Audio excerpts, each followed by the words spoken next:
ಈ ಆರೋಪ ಪ್ರತ್ಯಾರೋಪ, ದೂರು ಪ್ರತಿ ದೂರು, ಈ ರಾಜಕೀಯ ಮುಂದುವರಿತಲೇ ಇರುತ್ತೆ ಮುಂದಿನ ಅಟ್ಲೀಸ್ಟ್ ಇನ್ನೊಂದು ಸ್ವಲ್ಪ ದಿನಗಳ ಕಾಲ. ಆದರೆ ಅಸಲಿಗೆ ಈ ಪ್ರಕರಣದಲ್ಲಿ ವಿಜಯ್ ಟಾಟಾ ಅವರು ದಾಖಲಿಸಿರುವ ದೂರಿನ ಆಧಾರದ ಮೇಲೆ ನೋಡೋದಾದ್ರೆ ಕುಮಾರಸ್ವಾಮಿ ಅವರು ಅರೆಸ್ಟ್ ಆಗೋ ಸಾಧ್ಯತೆಗಳಿದೆಯಾ? ಯಾವ ಸೆಕ್ಷನ್ಗಳ ಅಡಿಯಲ್ಲಿ ಕೇಸನ್ನ ಹಾಕಿದ್ದಾರೆ, ಆ ಸೆಕ್ಷನ್ಗಳ ಅಡಿಯಲ್ಲಿ ಕೇಳೋಕೆ ಸಿಕ್ಕಿರುವ ಆರೋಪಗಳು ಸಾಬೀತಾಗಿದ್ರೆ ಆಗಬಹುದಾದ ಶಿಕ್ಷೆಯ ಪ್ರಮಾಣ ಏನು ಗಮನಿಸ್ತಾ ಹೋಗೋಣ. ಅದರ ಆಧಾರದ ಮೇಲೆ ಕುಮಾರಸ್ವಾಮಿ ಅವರಿಗೆ ಎಷ್ಟರ ಮಟ್ಟಿಗೆ ಕಾನೂನಾತ್ಮಕ ಸಂಕಷ್ಟ ಆಗಬಹುದು ಈ ಪ್ರಕರಣ ಅನ್ನೋದನ್ನ ಅರ್ಥ ಮಾಡ್ಕೊಳ್ಳೋ ಪ್ರಯತ್ನ. ವಿಜಯ್ ಟಾಟಾ ಅವರಿಗೆ ಹಣಕ್ಕೆ ಬೇಡಿಕೆ ಇಟ್ಟ ಆರೋಪ ಇದು. 50 ಕೋಟಿ ಕೊಡಿ ಅಂತ ಹೇಳಿ ಕೇಳಿದ್ರಂತೆ ಎಲೆಕ್ಷನ್ಗೋಸ್ಕರ ಅಂತ ಹೇಳಿ ವಿಜಯ್ ಟಾಟಾ ಅವರೇ ಆರೋಪ. ಇದೇ ವಿಚಾರಕ್ಕೆ ಸಂಬಂಧಪಟ್ಟಂತೆ ದೂರನ್ನ ಕೂಡ ಕೊಟ್ಟಿರೋದು. ಇದೇ ವಿಚಾರಕ್ಕೆ ಕೇಂದ್ರ ಸಚಿವ ಎಚ್.ಡಿ. ಕುಮಾರಸ್ವಾಮಿ ಅವರ ವಿರುದ್ಧ FIR ಕೂಡ ದಾಖಲಾಗಿದೆ. ಸೆಕ್ಷನ್ಗಳ ಕಡೆ ಗಮನ ಕೊಡೋಣ. BNS ಸೆಕ್ಷನ್ 3 ಸಬ್ ಕ್ಲಾಸ್ 5, 308 ಸಬ್ ಕ್ಲಾಸ್ 2, 351 ಸಬ್ ಕ್ಲಾಸ್ 2ರ ಅಡಿಯಲ್ಲಿ FIR ದಾಖಲಾಗಿದೆ. 308 BNSನ ಸೆಕ್ಷನ್ 308 ಅಂದ್ರೆ ಸುಲಿಗೆ ಪ್ರಕರಣ. ಈ ಆರೋಪ ನಾನ್ ಬೇಲಬಲ್ ಸೆಕ್ಷನ್ ಆಗಿದೆ. ಸೆಕ್ಷನ್ 308ರ ಅಡಿಯಲ್ಲಿ ದಾಖಲಾಗುವ ಕೇಸ್ಗಳಲ್ಲಿ ಅರೆಸ್ಟ್ ಆದರೆ ಬೇಲ್ ಸಿಗೋದು ಬಹಳ ಕಷ್ಟ. ಹೀಗಾಗಿ ಕುಮಾರಸ್ವಾಮಿ ಅವರು ಇನ್ ಕೇಸ್ ಏನಾದರೂ ಈ ಪ್ರಕರಣದಲ್ಲಿ ಅರೆಸ್ಟ್ ಆದರೆ ಕಾನೂನಾತ್ಮಕ ಸಂಕಷ್ಟ ಬಹಳಷ್ಟು ಗಟ್ಟಿಯಾಗೋ ಸಾಧ್ಯತೆ ಇದೆ. ಇನ್ನು ಆರೋಪಿಯನ್ನ ಅರೆಸ್ಟ್ ಮಾಡಲಿಕ್ಕೂ ಕೂಡ ಈ ಪ್ರಕರಣದ ಸೆಕ್ಷನ್ನ ಅಡಿಯಲ್ಲಿ ಅವಕಾಶ ಇರುತ್ತೆ. ಇನ್ನು BNSನ ಸೆಕ್ಷನ್ 351 ಕ್ರಿಮಿನಲ್ ಬೆದರಿಕೆ ಆರೋಪ. ವಿಜಯ್ ಟಾಟಾ ಅವರು ಪದೇ ಪದೇ ಹೇಳ್ತಿದ್ದಾರೆ, 50 ಕೋಟಿ ಕೇಳಿದ್ರು ನಾನು ಕೊಡಲ್ಲ ಅಂದಿದ್ದಕ್ಕೆ ಬೆಂಗಳೂರಿನಲ್ಲಿ ನೀನು ಅದು ಹೆಂಗಿರ್ತೀಯ ನಾನು ನೋಡೇ ಬಿಡ್ತೀನಿ, ನಿನ್ನ ಪ್ರಾಜೆಕ್ಟ್ಗಳು ಅದು ಹೆಂಗೆ ಕಂಪ್ಲೀಟ್ ಆಗುತ್ತೆ ನಾನು ನೋಡೇ ಬಿಡ್ತೀನಿ ಅಂತ ಹೇಳಿ ಬೆದರಿಕೆ ಒಡ್ಡಿದ್ರು ಕುಮಾರಸ್ವಾಮಿ ಅವರು ಅನ್ನೋ ಆರೋಪ. ಹೀಗಾಗಿ BNS ಸೆಕ್ಷನ್ 351ರ ಅಡಿಯಲ್ಲಿ ಕ್ರಿಮಿನಲ್ ಬೆದರಿಕೆ ಪ್ರಕರಣವನ್ನು ದಾಖಲು ಮಾಡಿಕೊಳ್ಳಲಾಗಿದೆ. ಇದರ ಅಡಿ ಬೇಲ್ ಪಡಿಬಹುದು, ಬೇಲೆಬಲ್ ಸೆಕ್ಷನ್ ಆಗಿದೆ. ಆದರೆ ಆರೋಪ ಸಾಬೀತಾಗಿದ್ದೇ ಆದಲ್ಲಿ 2 ವರ್ಷ ಶಿಕ್ಷೆಯನ್ನ ವಿಧಿಸಬಹುದಾದ ಪ್ರಾವಿಷನ್ ಇದೆ. ಇನ್ನು BNSನ ಸೆಕ್ಷನ್ 3 ಸಬ್ ಕ್ಲಾಸ್ 5 ಸಮಾನ ಉದ್ದೇಶಕ್ಕಾಗಿ ಇಬ್ಬರಿಂದ ಕೃತ್ಯ. ಈ ಪ್ರಕರಣದಲ್ಲಿ ಆರೋಪಿ ಸಂಖ್ಯೆ 1 ರಮೇಶ್ ಗೌಡ್ರು, ಆರೋಪಿ ಸಂಖ್ಯೆ 2 ಕುಮಾರಸ್ವಾಮಿ ಅವರು. ಹೀಗಾಗಿ ಇಬ್ಬರು ಸೇರಿ ಒಂದೇ ಸಮಾನವಾದ ಉದ್ದೇಶಕ್ಕಾಗಿ ಕೃತ್ಯವನ್ನ ಎಸಗಿದ್ದಾರೆ ಅನ್ನುವ ಆರೋಪ. ಇದರ ಅಡಿಯಲ್ಲಿ ನೇರವಾಗಿ ಬಂಧನಕ್ಕೆ ಅವಕಾಶವಿಲ್ಲವಾದರೂ ಕೂಡ ಇನ್ನು ಉಳಿದ ಸೆಕ್ಷನ್ಗಳು ಗಂಭೀರವಾಗಿರೋದ್ರಿಂದ ಈ ಸೆಕ್ಷನ್ ಕೂಡ ಆಡ್ ಆನ್ ಆಗಿರೋದ್ರಿಂದ ಸಂಕಷ್ಟ ಎದುರಾದರೂ ಕೂಡ ಅಚ್ಚರಿ ಇಲ್ಲ. ಮೊದಲು 7 ದಿನಗಳಲ್ಲಿ ವಿಚಾರಣೆಗೆ ನೋಟಿಸನ್ನು ನೀಡಬೇಕಾಗತ್ತೆ.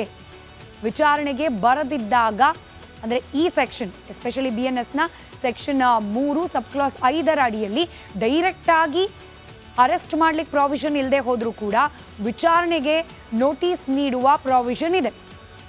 7 ದಿನಗಳ ಒಳಗಾಗಿ ವಿಚಾರಣೆಗೆ ಬರದೇ ಹೋದರೆ ಆಗ BNS ಸೆಕ್ಷನ್ 3 ಸಬ್ ಕ್ಲಾಸ್ 5ರ ಅಡಿಯಲ್ಲಿ ಬಂಧನ ಮಾಡುವ ಸಾಧ್ಯತೆ ಇದೆ. ಈ ಕೇಸ್ನಲ್ಲಿ ಹಾಗಾಗಿ ಕುಮಾರಸ್ವಾಮಿ ಅವರಿಗೆ ನೋಟಿಸ್ ನೀಡೋ ಸಾಧ್ಯತೆ ಇದೆ.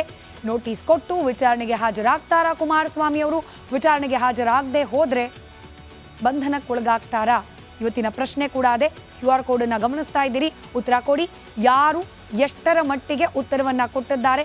ಬಂಧನದ ಸಾಧ್ಯತೆಗಳು ಇದೆಯಾ ಕುಮಾರಸ್ವಾಮಿ ಅವರಿಗೆ? ಜನರ ಮನಸ್ಸಿನಲ್ಲಿ ನಡೀತಿರುವ ಲೆಕ್ಕಾಚಾರ, ಅದರ ಡೀಟೇಲ್ಸ್ ಅನ್ನ ಕೂಡ ಮುಂದಿನ ಹಂತದಲ್ಲಿ ನೀಡ್ತಾ ಹೋಗ್ತೀವಿ. ಇನ್ನು ಎಚ್.ಡಿ. ಕುಮಾರಸ್ವಾಮಿ ಅವರಿಗೆ ಈಗ ಆಲ್ರೆಡಿ ಸಾಯಿ ವೆಂಕಟೇಶ್ವರ ಮಿನರಲ್ಸ್ ಗಣಿ ಗುತ್ತಿಗೆ ಆರೋಪ, ಲೋಕಾಯುಕ್ತ ತನಿಖೆ, ಚಾರ್ಜ್ ಶೀಟ್ ಸಲ್ಲಿಕೆಯ ಹಂತದಲ್ಲಿರೋದು. ಈ ಪ್ರಕರಣ ಸಂಕಷ್ಟವನ್ನ ತಂದೊಡ್ಡುವ ಸಾಧ್ಯತೆಗಳಿದೆ. ಇದರ ನಡುವೆ ಹೊಸ ಸಂಕಷ್ಟ ಕೂಡ ಶುರುವಾಗಿದೆ. JDS ನಾಯಕ ವಿಜಯ್ ಟಾಟಾ ಅವರೇ ಕುಮಾರಸ್ವಾಮಿ ಅವರ ವಿರುದ್ಧ ಸಿಡಿದೆದ್ದಿದ್ದಾರೆ, ದೂರು ಕೂಡ ನೀಡಿದ್ದಾರೆ. ಪೊಲೀಸರ ಮೊರೆ ಹೋಗಿದ್ದಾರೆ ವಿಜಯ್ ಟಾಟಾ. ಈ ಪ್ರಕರಣದಲ್ಲಿ ಕುಮಾರಸ್ವಾಮಿ ಅವರಿಗೆ ಬಂಧನದ ಭೀತಿ ಎದುರಾಗ್ಬಿಡುತ್ತಾ, ಸಿಲ್ಕ್ ಹಾಕೊಂಡ್ಬಿಡ್ತಾರ ಪ್ರಕರಣದಲ್ಲಿ ಅನ್ನೋದು ದೊಡ್ಡ ಸ್ವರೂಪದಲ್ಲಿ ಚರ್ಚೆ ಆಗ್ತಿದೆ. ಇನ್ಫ್ಯಾಕ್ಟ್ ಕಾಂಗ್ರೆಸ್ಗಂತೂ ಈ ಪ್ರಕರಣ ಕೈಗೆ ದೊಡ್ಡ ಅಸ್ತ್ರವನ್ನ ಕೊಟ್ಟ ಹಾಗಾಗಿದೆ. ಸಿದ್ದರಾಮಯ್ಯನವರ ರಾಜೀನಾಮೆ ಕೇಳ್ತಿದ್ರಲ್ಲ, ನಿಮ್ಮ ಪರಿಸ್ಥಿತಿ ನೋಡ್ಕೊಳ್ಳಿ ಅಂತ ಹೇಳಿ ಕುಮಾರಸ್ವಾಮಿ ಅವರ ಕಡೆ ಬೆರಳನ್ನ ತಿರುಗಿಸಿ ಮಾತನಾಡ್ತಿದ್ದಾರೆ ಕಾಂಗ್ರೆಸ್ನ ನಾಯಕರು. ಏನಾಗಿದೆ ಈ ಪ್ರಕರಣ? ದಾಖಲು ಮಾಡಿದ್ಯಾ ಉದ್ದೇಶಕ್ಕೆ? ಹೇಳಿಕೆ ಪ್ರತಿ ಹೇಳಿಕೆಗಳು ಯಾವ ಹಂತದಲ್ಲಿ ನಡೆದಿದೆ? ಒಂದು ಡೀಟೇಲ್ ರಿಪೋರ್ಟ್ ನಿಮ್ಮ ಮುಂದೆ.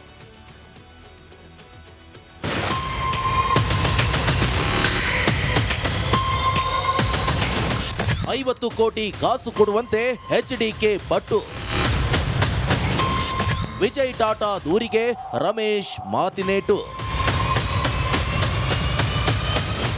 ಮೂಡ ಹಗರಣದ ಬಗ್ಗೆ ಮಾತನಾಡುತ್ತಾ ಸಿದ್ದರಾಮಯ್ಯ ರಾಜೀನಾಮೆ ಕೇಳುತ್ತಾ ಮುಗುಮ್ಮಾಗಿದ್ದ ಕೇಂದ್ರ ಮಂತ್ರಿ ಎಚ್.ಡಿ. ಕುಮಾರಸ್ವಾಮಿ ಇಕ್ಕಟ್ಟಿಗೆ ಸಿಲುಕಿದ್ದಾರೆ. ಜೆಡಿಎಸ್ ನಾಯಕ ವಿಜಯ್ ಟಾಟಾ ತಮ್ಮ ನಾಯಕನ ವಿರುದ್ಧವೇ ಕತ್ತಿವರಸೆ ಮಾಡಿದ್ದಾರೆ.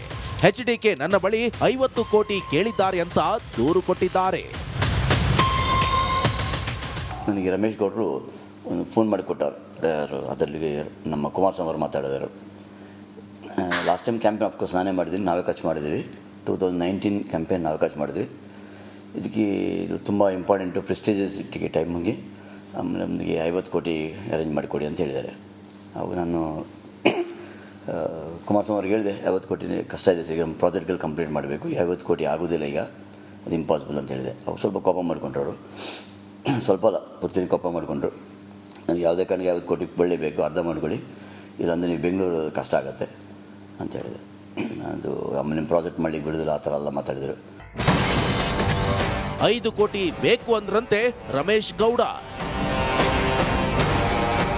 ಕುಮಾರಸ್ವಾಮಿ 50 ಕೋಟಿ ಕೇಳಿ ಫೋನ್ ಇಡ್ತಾ ಇದ್ದಂತೆಯೇ ರಮೇಶ್ ಗೌಡರು ಅಲರ್ಟ್ ಆದ್ರಂತೆ. ಶಾಲೆ ಕಟ್ಟಬೇಕು, ಅಭಿವೃದ್ಧಿ ಕೆಲಸಕ್ಕಂತ 5 ಕೋಟಿ ಕೊಡಿ ಅಂದ್ರಂತೆ. ಅದಕ್ಕೂ ವಿಜಯ್ ಟಾಟಾ ಆಗಲ್ಲ ಅಂತ ಹೇಳಿದ್ರಂತೆ. ನಮಗೊಂದು 5 ಕೋಟಿ ಬೇಕು, ಯಾವುದೋ ದೇವಸ್ಥಾನ ಕಟ್ತಾ ಇದ್ವಿ, ಆಮೇಲೆ ಸ್ಕೂಲ್ ಏನೋ ಡೆವಲಪ್ಮೆಂಟ್ ಮಾಡ್ತಾ ಫೋಟೋಗಳೆಲ್ಲ ಕೊಟ್ಟಿದ್ದಾರೆ. ಆಮೇಲೆ ಅದಾದಮೇಲೆ ಒಂದು 4-5 ಸಲ ಫೋನ್ ಮಾಡಿದ್ದಾರೆ, ಮೆಸೇಜ್ ಮಾಡ್ತಾರೆ. ನಾನು ಹೇಳಿದ್ದೀನಿ ಸರ್ ಕಾಲ್ ಬ್ಯಾಕ್, ಆ ಥರ ಮಾತಾಡ್ತೀನಿ ಆಮೇಲೆ ಅಂತ. ವಿಜಯ್ ಟಾಟಾ ಮೇಲೆ ರಾಜಕೀಯ ಒತ್ತಡ. ನಾನು ವಿಜಯ್ ಟಾಟಾ ಮನೆಗೆ ಹೋಗೇ ಇಲ್ಲ, ಅಲ್ಲಿಂದ ಕುಮಾರಸ್ವಾಮಿ ಅವರಿಗೆ ಕರೆ ಮಾಡಿಲ್ಲ.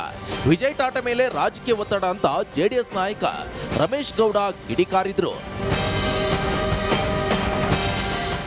ನೋಡಪ್ಪ, ನಾನೇನಾದರೂ ನಿನಗೆ ಈ ರೀತಿ ನೀನೇನು ಕಂಪ್ಲೇಂಟ್ ಕೊಟ್ಟಿದ್ದೆಲ್ಲ, ಇದರಲ್ಲಿ ಏನಾದರೂ ಒಂದು ಸೂಜಿ ಮನೆಯಷ್ಟೇನಾದರೂ ಸತ್ಯ ಇದೆಯೇನ್ರಿ ಅಂತ ಕೇಳಿದೆ. ಇದೆಯೇನ್ರಿ? ನಾಚಿಕೆ ಆಗಲ್ಲ ನಿನಗೆ? ಮಾನ ಮರ್ಯಾದೆ ಆಗಲ್ಲ ನಿನಗೆ? ಈ ರೀತಿ ಒಂದು ಸುಳ್ಳು ಕಂಪ್ಲೇಂಟ್ ಕೊಡ್ತೀಯಲ್ಲ ನೀನು. ಇದುವರೆಗೂ ನಾನು ನಿನಗೆ ಸಾರ್ ಅಂತ ಕರಿತಾ ಇದ್ದೆ.